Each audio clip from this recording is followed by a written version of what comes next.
The first known Finnish digital game was released as early as 1979. The name of the game was Chessmac, and it was a chess game designed by Raimo Suonio. However, real game development didn't begin until home computers like Commodore 64, which has also been called as a Tasavallan tietokone or Computer of Republic, gained popularity in the beginning of the 80s.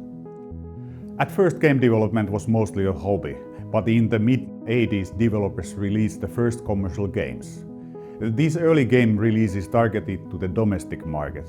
The first game to be distributed internationally was Sanction, which debuted in 1986.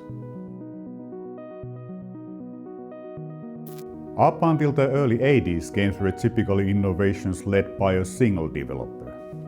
However, towards the end of the decade, game developers began to cooperate, giving rise to the first game development teams. A major boost came from game developer events, including Assembly, which was first organized in 1992 and continues to date. These game teams, also known as demo groups, gave rise to the first Finnish game studios. The oldest Finnish game companies still in operation, Housemarque and Remedy, are strongly rooted in these demo groups. In the mid-90s, games were mostly developed for home computers. However, 1999 saw a major shift when Nokia introduced new mobile standard WAP.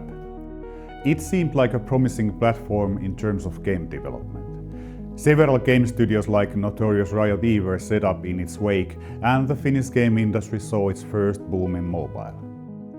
WAP did not, however, meet expectations, and with the downfall of WAP, down went the mobile game studios of the first wave. Success stories took place in other fronts.